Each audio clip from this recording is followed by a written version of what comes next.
Hey guys, I'm here today with a Final Fantasy 15 character tier list. My friend put this together of a small selection of Final Fantasy 15 characters, and he wanted me to rank my favorite from this selection. Let's get to it. I got Emperor Idolus here and King Regis here. So, I am going to be judging these characters based off the entire universe of Final Fantasy 15. So, the movie, the anime, the video game. These are all basically required viewing to get the full grasp of Final Fantasy 15 story and characters. It's unfortunate, but that's just how they did it. I don't like it, but I'm invested. We're going to set the bar. So right off the bat, Noctis is an easy A tier. I can easily see a justification for S tier. Even after all the DLC and all the updates, it still feels like there's something missing from Noctis's story. This can be felt throughout the whole game with many of the characters. That's going to be one of the biggest problems with this tier list in particular, is that all the characters are more underdeveloped than they should be. Because of the decade-long development hell the game was in. So with all of that out of the way, it's kind of hard for me to justify an S tier.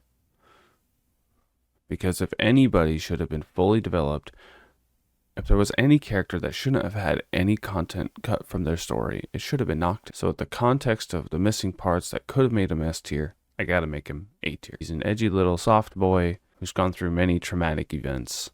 And his demeanor kind of shows, but despite all of that, by the end, he rises to the occasion and frees the world from darkness. The story itself is pretty powerful. Normally a character like this would have the personality to match their role. That role being a light in the darkness. But he shines more like a soft and eerie light, an eerie but optimistic gleam in an otherwise dark and bleak world. Next, we have Gladiolus. Easy B tier. Easy B tier. I don't think he's as developed as some of the other characters like Ignis and Prompto, but I think after playing his DLC, and getting his final moment in the Royal DLC, which to me brings his character arc to a full close, I think he's an A tier, maybe on the lower side of A. This is a generous ranking, but after all the additional content and the anime, I think he's on the lower end of A tier. I think if I was gonna have to give anybody S tier, I think it's gotta be Ignis. He might not be the most developed character in the game, but he goes through so much. And he's really the glue that holds everyone together. And the sacrifice he made in his DLC portion is so impactful for him as a character and the story at large. Putting on the Ring of the Lucii and taking on Arden, I think that alone gives him S tier. And he's got one of the best boss fights in the game in the alternate timeline portion of his DLC. Like, why don't we get to fight that version of Arden in the base game? What the hell? They should have just replaced Arden's final boss fight with that one. Or give him a stage 2, where he does all those moves from the DLC. That would have been cool. What the hell? But I digress. Prompto, easy A tier. Prompto is similar to Noctis in the sense that they're both rays of light. Noctis is this cold, dreary light that the world needs, and only by the end does he become like the light of the rising sun, pushing out the darkness. But Prompto is this bright flash in the pan. He's the spark that keeps the group alive. And like Noctis, he's kind of a bummer when you really dive deep down. He tries to be overly positive and overly optimistic, but it's kind of a facade. He's trying to hide a version of himself he doesn't think people would like. That's why I love his anime episode. He goes from being like a sad, overweight little boy, and he decides to work on himself and be what he considers a better version of himself. And physically he does that, but then he puts up this facade that he has to be this cool, optimistic, devil-may-care kid, and it kind of eats away at him. You can see it in his DLC. He's actually one of the saddest characters in the game, being a clone of Verstal, essentially Verstal's son, born to be a Magitech soldier, a mindless drone. And it seems like deep down he's trying to fight that. by being this overly optimistic kid. But after his DLC, his anime episode, I definitely got to give Prompto A tier status. Good job, Prompto. Luna Freya, criminally underdeveloped. Out of all the characters who got effed up, it was Luna Freya. Barely in the game. Her and Noctis don't even get to interact in any significant way. God, I'll be generous and I'll put her in C tier. She had her moment in the movie. She felt like a completely different character. One of the reasons being she has a completely different fucking face. She looks nothing. Her movie and game counterparts look nothing alike. She's a little more daring and feisty in the movie, which I don't think translates super well into the game. Comes off much nicer and softer. But there are moments where she does, where she's a little feisty. Criminally underdeveloped. There were cutscenes in trailers years and years and years ago where we can see the abuse that she endured under the Empire's rule. And it seemed as though there was supposed to be a much deeper connection or conflict between her and Noctis. If, looking back at the main female protagonist being Stella and the connection she had with Noctis, I assume they would have a similar dynamic or similar connection at least. I haven't read the book. I know there's a section dedicated to her. It might be great, but I haven't read it. So the book is not going to affect this tier list. Sorry, guys. Core. I think I just put... I'm going to put him in C just because he's so cool. He was, base game, he's like D tier. He barely gets to do anything. He's not that great. The DLC and the lore behind him is super cool. Taking on Gilgamesh by himself, cutting Gilgamesh's arm off. Badass, dude. And then that final fight, or if you do the side quests in the DLC, Core shows up to help you fight Cerberus. Ooh, peak. Total peak. So yeah, for that, he's going to go in C tier. Aranea Highwind. Honestly, I'm going to put her in B tier. I think in some ways, she's got more going on than Luna Freya. Aranea is in the party. She's a badass dragoon. She's fine as hell. There's a little more to her character now that we know, like, she defects from the Empire. Not that she was really part of the Empire. She was just a paid mercenary.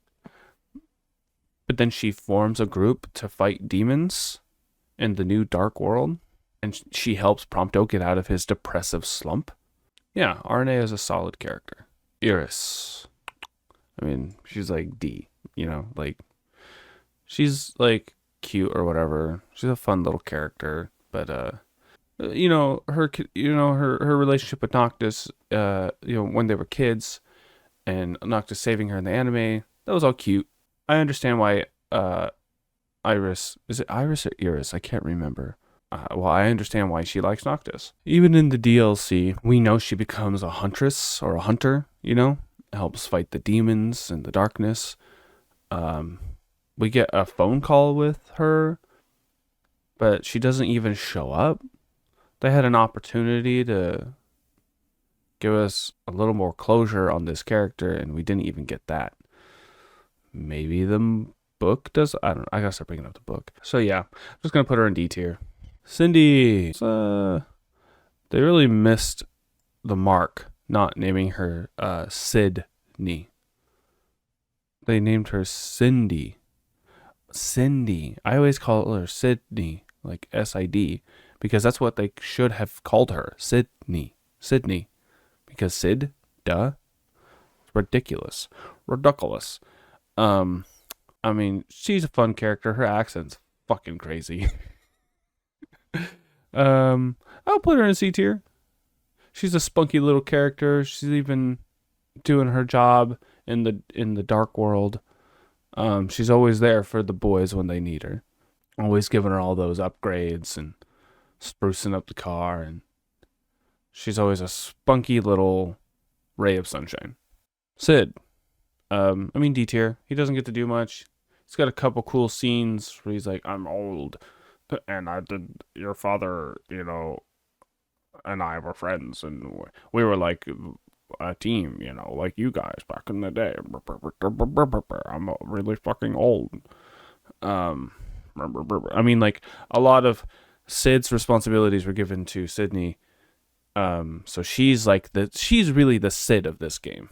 And he's kind of like the old guard, similar to how like Noctis and the boys are the new guard, and his dad and friends were the old guard. Ravis is B tier, man. I feel like because he's a cool character, base game. Let's say base game. He's almost D tier, in the base game, but I think the DLC definitely elevates him and his motivations up to C tier. But because of his god awful, so it saved my place. So this is where I left off, and I was saying that Ravis was like a D tier, right? And the DLC brought him up to a C tier, or brought him up to like close to a B tier.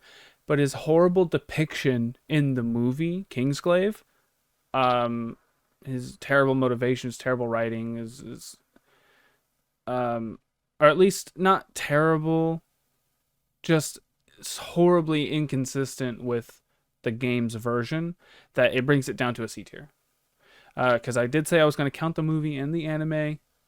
They're part of this character ranking, because I believe that they are necessary viewing for the full experience.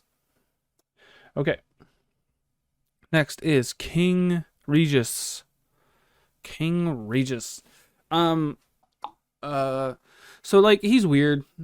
Like many of the characters in the game, much of his content was cut.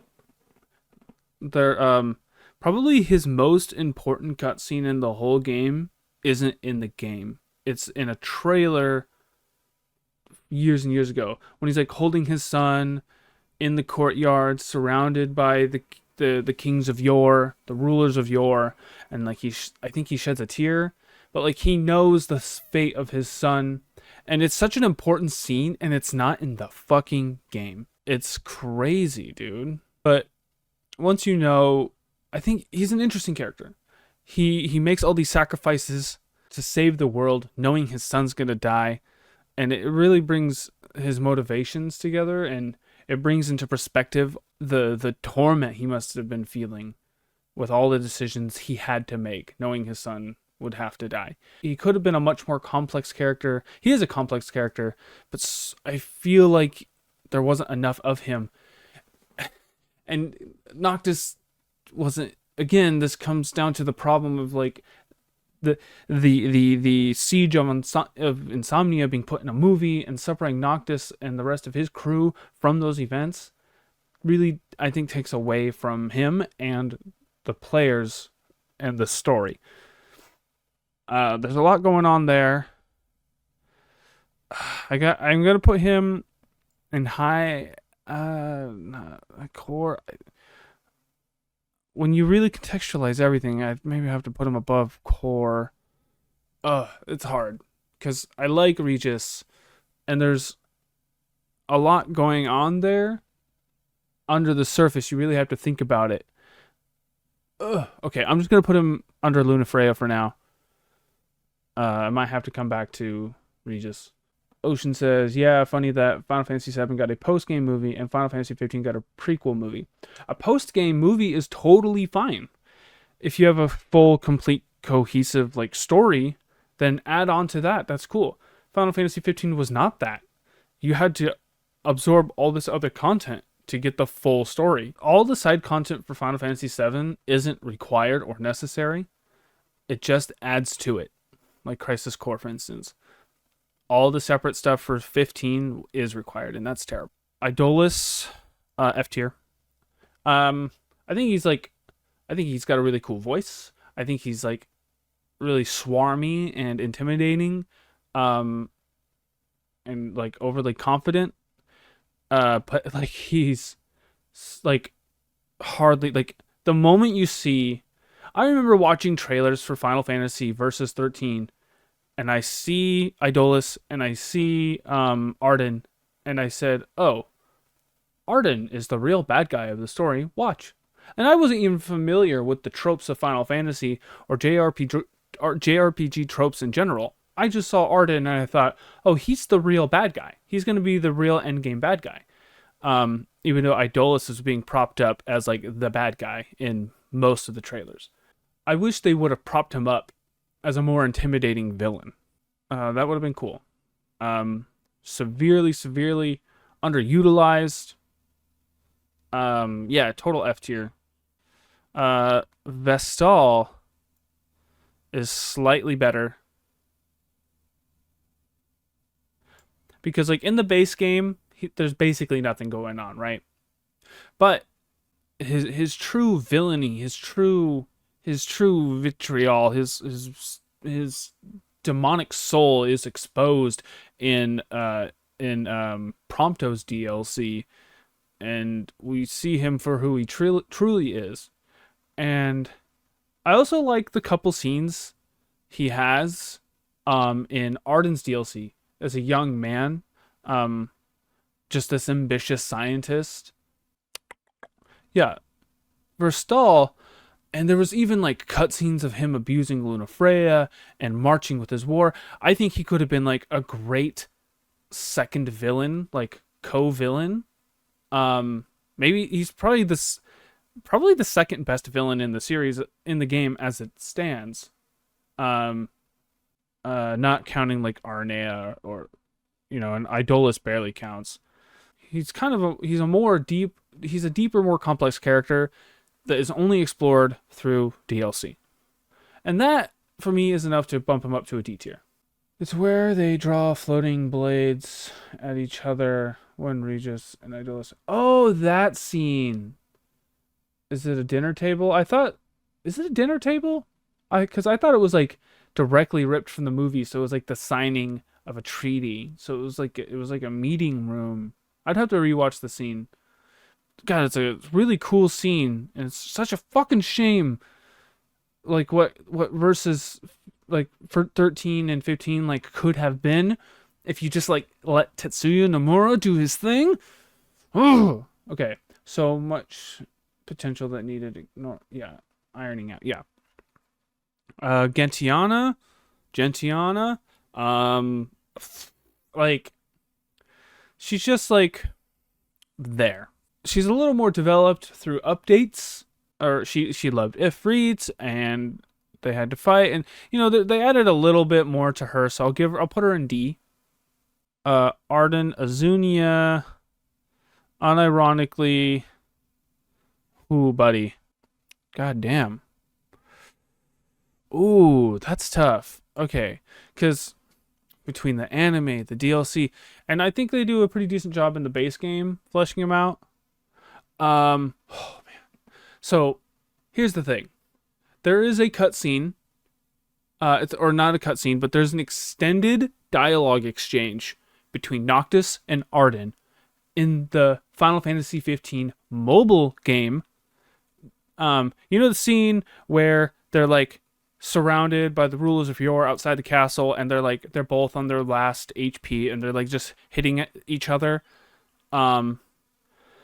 And they're just doing this exchange. It's pretty okay in the base game, but it is immaculate in the mobile game. And for the love of God, I do not know why they wouldn't add that to the main game. How fucking dare you? Because it's like the best exchange in the game, and it's the accumulation of everything. Like that scene, that exchange between the two of them alone, I think elevates both of their characters so much. And it's stuck in a mobile game. If they added that dialogue exchange into 15, I would replay the whole fucking game just for that. Oh, I'll never get over it.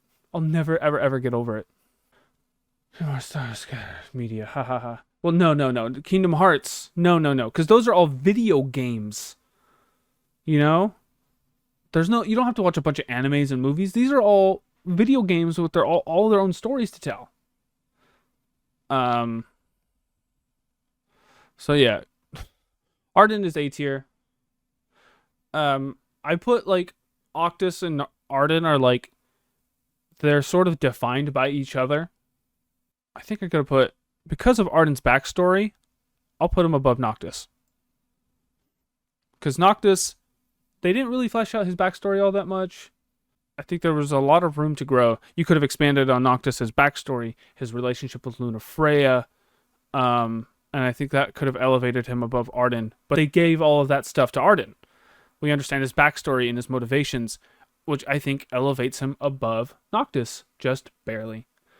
Again, I'll say this again, I have not read the book.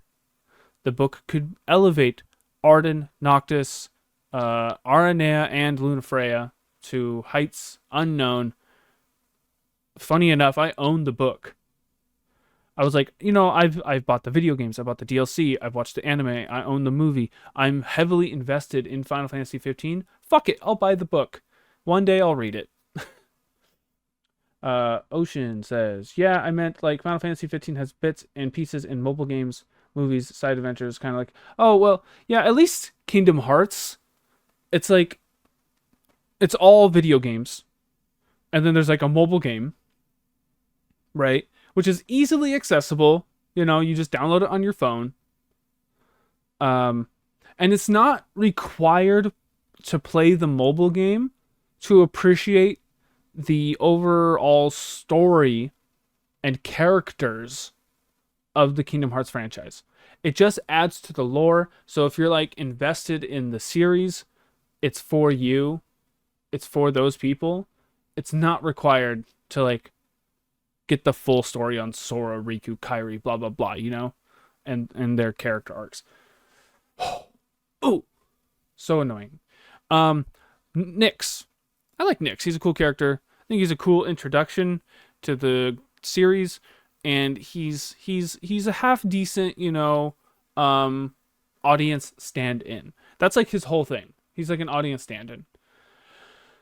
I think it was pretty cool when he got to wear the ring, and he gets to do all the coolest stuff in the whole fucking franchise or series, universe, whatever you want to call this damn thing. It's officially called the Final Fantasy 15 universe. So, I mean, he just has the movie. He does some cool stuff in the movie. I guess his cool factor... Oh, wait, I don't think Ravis should be below Cindy. My bad. I think Ravis should be above Nyx. Nyx... You know what? I'd put Ravis above Sid, or above Core. And... yeah, this is good. Lunafreya. Again, man, she gets fucked. She gets fucked over.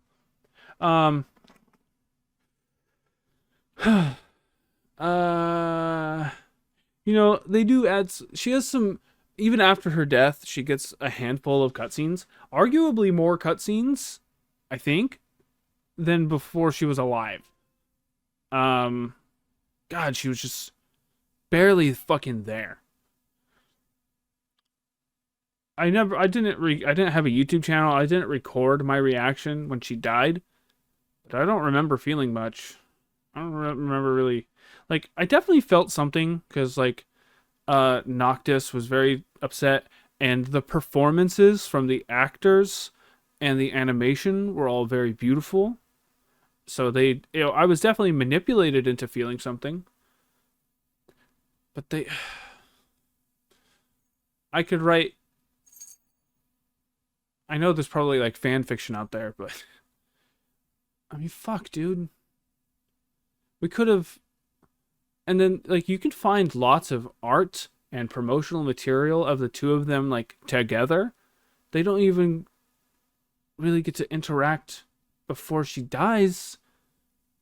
I could they did Lunafreya so dirty. They did her so dirty. So this is, yeah. This is my definitive Final Fantasy 15 character tier list. Soak it in, guys. I know I'm, like, several years too late. I'll probably call the video making a Final Fantasy 15 tier list in 2023. Thanks for watching, everybody. Super duper appreciate it. Don't forget to like, comment, subscribe. We now have memberships. You can become a member of the channel and you'll get to watch videos early. You'll get to read chapters of my new novel before they become available on other websites. And you get flashy new emotes and sub badges or membership badges and all that. So cool stuff. Cool stuff is coming. You could have it now. Just click that membership join. Hit the join button. Thanks, guys. Peace. Boop-a-doop-a-doop-boop.